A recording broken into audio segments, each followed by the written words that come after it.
intermittent fasting is the hot topic nowadays, and everyone is talking about and everyone wants to try it. Yeah, so like if you can correlate it with Ayurveda, in Ayurveda it is called Langhan, uh, which is the lightness of body, creating the lightness in the body.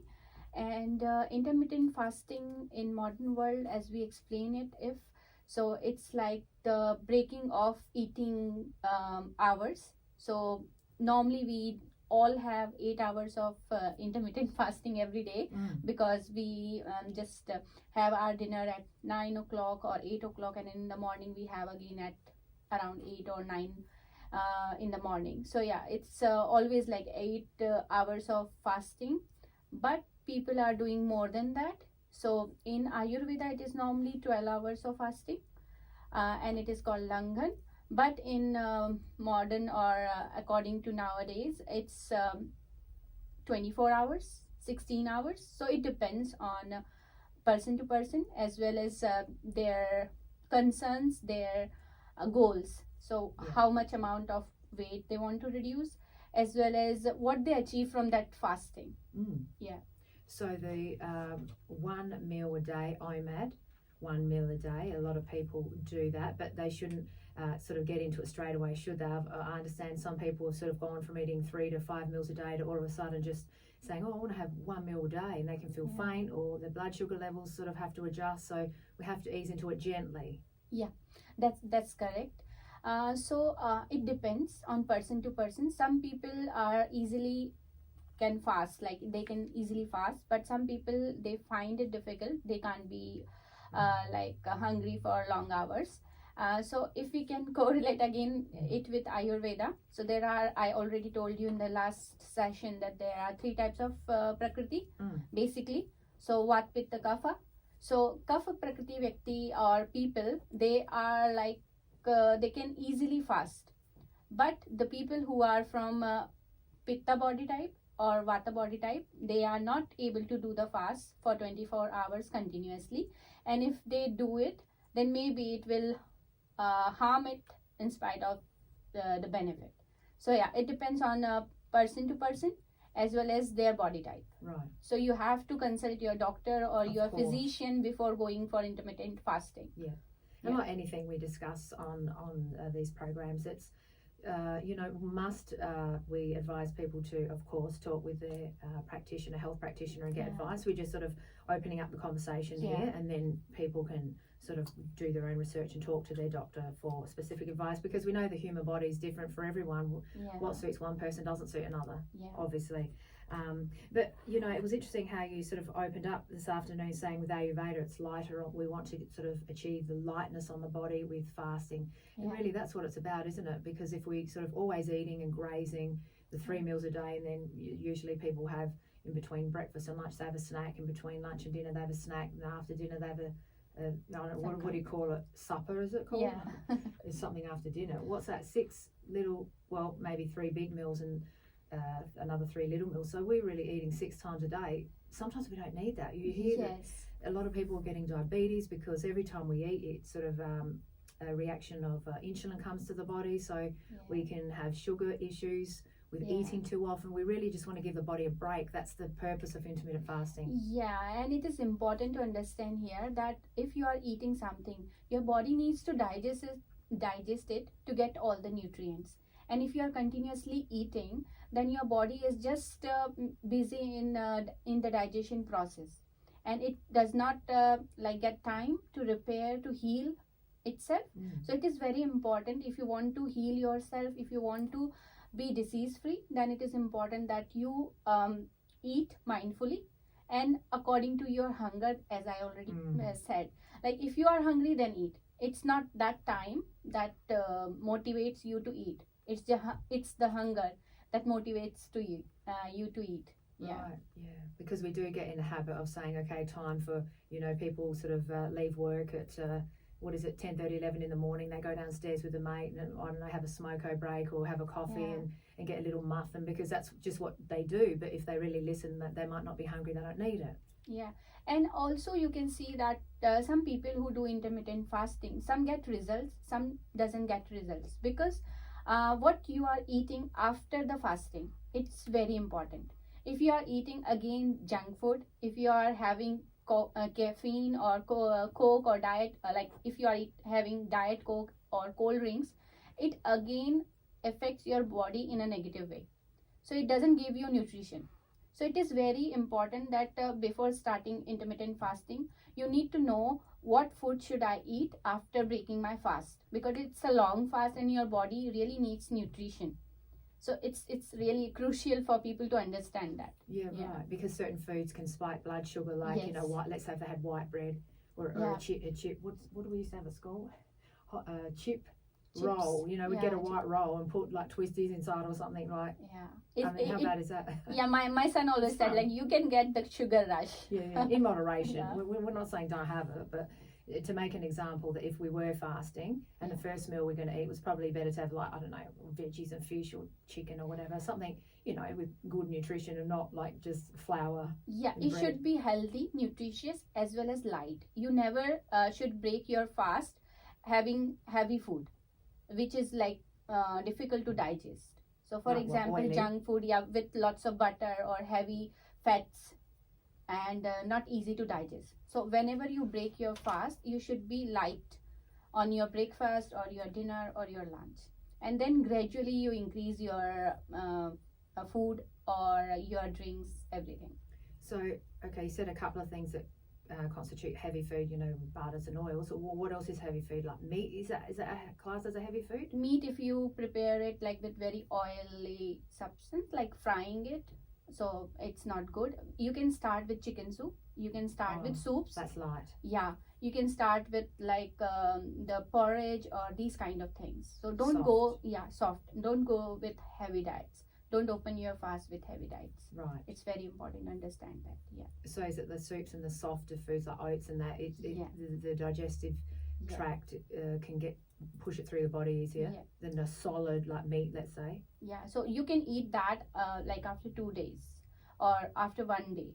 So when you break fast, you just go with little light food, and then increase your diet with meat or with whatever you want to have in your meals. Yeah. Yeah. So there's different types of fasts, isn't there? Like some people fast for health reasons. I understand people with certain ailments and diseases, along with a medical supervision, of course, Yeah. have fasted for 2 days, 5 days, 10 days. I mean, you can see all the information out there. It's all out there. Yeah. A lot of people have testimonials of it, being diagnosed with certain diseases. A diabetic, actually, I think I've mentioned this lady before.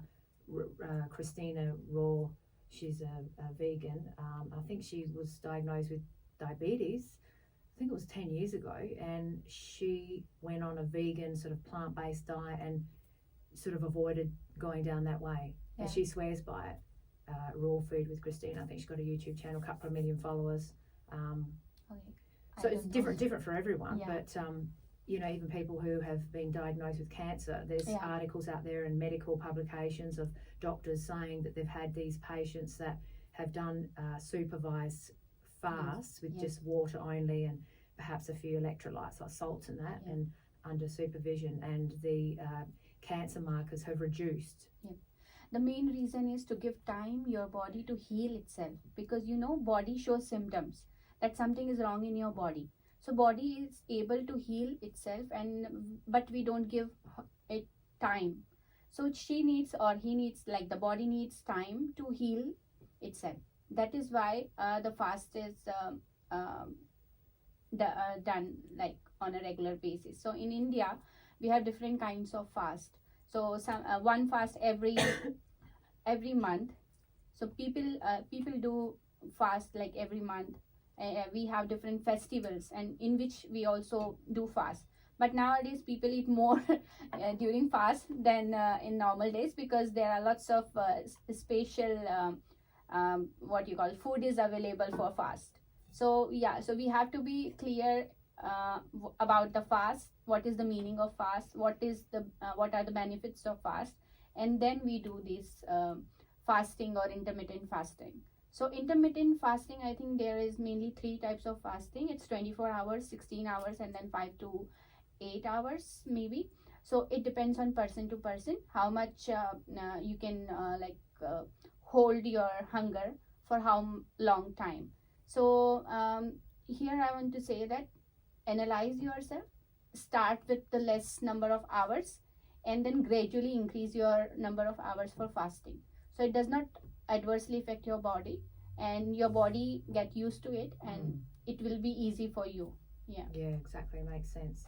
So for example, if someone eats or what's an example? So if someone has their last meal at 7 o'clock at night, and they eat breakfast at 7, so they've had a 12-hour fasting window, 7 till 7. Yeah. Instead of eating at 7, sort of extend it, perhaps eat at 9. So it's a 14-hour, giving your body a rest, like that, just gradual. Yeah. Right. Okay. Before we finish off, any other little tips? Any other fasting tips? So for intermittent fasting, first what is your body type. If you have Vata Prakriti, don't do fasting in especially in winters, because as I already told you before that during winters the fire inside your body increases, because it's outside it's cold, so the fire increases inside your body, and you need more food, heavy food. It's easily digest. It's easily digest during winter time. So it's very important that you take care of the season also. So the best time to do fasting is summers or spring. So these are the best seasons where you can do fast. But try to avoid fast during winter times, because your body need more energy, more calories, and it's a good time to eat nutritious and healthy food. And also when you are doing intermittent fasting, always eat healthy and local and seasonal fruits. Don't go for packaged food. Don't open your fast with packaged or processed food, because they are not good for your health. Your body is depleting energy, and now it needs more nutrition, and now if you are giving it more oxidation causing food, then it will deplete it, so it does not give you the results that you want. Maybe you lose weight, but maybe sometimes it's from your muscles, not the fat. So these important factors you have to be in mind while doing the intermittent fasting. Secondly, I want to say here, sometimes people attracted whatever they saw or see on internet, and they start doing themselves, and it is not a good idea. Just go and consult any physician or health practitioner, or anyone who knows about what is health about health. So it's important to just discuss it with someone and then start. Also, if you have any kind of disease, are you suffering from any illness, your digestion is not good, and you're already nutrient deficient, then don't do fast without any consultation. Okay. And also, I suppose there's the issue as well of electrolytes, that we need certain salts, don't we? Even if people fast and just have water only for a day or two, we have to watch our salts, because if you don't have enough salt and potassium and what is it, magnesium or something, we can sort of faint. Sodium and potassium. Sodium and potassium, they are very important, because they are present in the cells. So potassium inside the cell and sodium outside the cell wall. So the transfer of electrolytes or nutrition is through that cell membrane, and it maintains the balance. So you need proper amount of sodium and potassium in your body. So if people drink more water, then it decreases the sodium, and then the cells, all the water goes outside, like the osmotic pressure, about that, osmosis. So the whole body is depend on the electrolytes as well as the nutrition that you are taking from all the foods. And there's different sort of supplementary things. I've got my hands on something called LMNT, element drink, but it's LMNT, that's how it's sort of spelled, and it's got all those in it. It's got the sodium, potassium, and I think the third one's magnesium from memory. Magnesium. And sort of, if people want to fast, they take a bit of that. Well, I'm not saying that people have to take that. That's what I take. It helps. It helped the fasting window sort of stay longer. So give your body a bit of a break, but without feeling like you want to pass out. Yeah. Or some people put Himalayan salt in warm water Yeah, with yeah, lemon yeah. or something like that. Yeah, lemon water with lemon Himalayan water. salt. Yeah.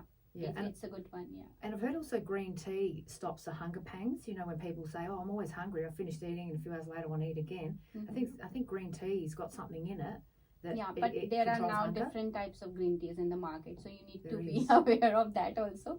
Which type of green tea is useful during fast? Yeah. Yeah. Yeah. How many green tea types? These different types like strawberry flavor or some other like Really? green teas. Yeah. Green there tea are- with strawberry. Yeah. Is that from India? Different types of flavors. Yeah, available in the market. What, the add flavouring? Yeah, Like they are sugars? adding, and not sugar, but the Natural. flavor of, yeah. I don't know if it's artificial or Yeah. natural. Yeah. Okay. Yeah. All right. Anything else? Nothing. I think that's not it, much. Yeah. And how can we contact you if we want to come and see you? Aspects of healing, So or just to have a it's through consult. aspect of healing. You can contact me if you have any questions, and you can reach out to us through our email ID. The email. Yeah, you can go to the website and you can find out the email address as well as the number. So aspects of healing on Facebook or the website. Yes. All right. What else do you do? Just one last question. You yourself, like people come to see you. So what do you do? Do you do massage and that? Yes. So basically, it's massage and steam, as well as we put scrub on the people. We do shirodhara. Shirodhara is like putting oil on your forehead. It is very good for stress, as a stress reliever. Also, it is very good to boost your memory. And basically, I have seen in my patients that when we did shirodhara on them, they feel very relaxed, and it is a very calming effect on them. So yeah, it's really good for people who have a very stressful life and they have tensions. So yeah, it's good for them. And in addition to that, we normally do consultation. So you can come only for consultation also. There are 3-day retreats, 5-day retreats, or 1-day retreats. So you can come there, enjoy the breakfast, lunch, and the afternoon tea, morning tea, as well as we do yoga and meditation there. We according to the people, we do the yoga and meditation. Like if they have any problem, any sort of bone issues or deformities, we ask them and then we do the particular yoga with them. We have meditation there. So Okay. yeah, me and my colleagues do meditation also. Yeah. That medicated warm oil massage on the head to treat anxiety and stress sounds really good. It's really amazing. Warm Yeah. oil on the head, and you massage the head with a warm oil. Yeah. And the oil is medicated with herbs. Yeah. Like what? It's Brahmi. What's that? It's a botanical name, or it's like English name is botanic. I think Bacopa moneri. So it's the herb that is very useful for relieving stress. Yeah, and it is good for your memory also. So Really? yeah. What, So- the warm oil goes through the head? Yeah, so it's like the oil is dripping on your forehead like this, and it's for 1 hour. What, it just goes across? Yeah. From one From side one of the eye side to to the other other side, above yeah. on the forehead. Yeah, and Side then by side. after that we do the head massage and facial massage on that person. Oh, wow. Yeah. That's good. It's really nice. Yeah, Awesome. everyone should have that. Look, what's it? How does it make people relax? Like, if you know, how does it de-stress us? Is it because is it like a psychosomatic thing too? Like, you know how you make space for yourself, you go book in a massage, you hear the nice music, you hear. Yeah. Is it that as well? Like, we making that space for ourselves, but what's also the exact reason why it reduces stress? How is it? The oil goes into the pores of the head. What? Yes. So main thing is the herb that we put in. Its properties are like that. So it's a stress reliever. There are lots of researches available on that. Secondly, when you put warm oil on your forehead, it relaxes the muscles, like lubricate them. So it's continuously goes into the skin. Like we apply the cream, any cream like sunscreen or moisturizer, it goes into our skin. Same as with the oil. So it goes inside the skin and it nourishes your brain. So it decreases the tension around the muscles and the skin layers, and then it relaxes you and de-stresses you. Can we do a little head massage ourselves? You know, just before you go to bed at night, could you? What do you do? Like some people Yeah. sort of press their So, temples or something, like self massage. Yeah, for a so minute or two. there are different strokes related to massage. So you can do with oil if you want, and then you can wash your hairs in the morning. So what you can do, warm up the oil, little bit oil according to the weather. So if it's cold weather, you can use sesame oil, or you can use mustard oil. If it's warm weather, you can use coconut oil. So just warm up that oil, put it in your hand, just rub it between your palm, and then just massage your head with your fingers. So you can start from front and then goes back to your head. You can support your head, and you can do cupping also. Like cupping is just make your hand like a cup and just put it on your head. So it sounds like that. So there are different kind of strokes we did on patient according to their problems. Yeah, and it's for half an hour Oh, the massage. for head massage only, and 15 minutes for facial massage, and then we do body massage, whole body massage for 1.5 hours. Awesome. Yeah. Beautiful. Well, thank you again. Thank you so much for to have you inviting me back. again. Sure, I want to. I love to come here. Good to have you. Yeah. Have a good evening, and thanks for coming in. Thank you Cheers. so much. Thank you. Thank you so much.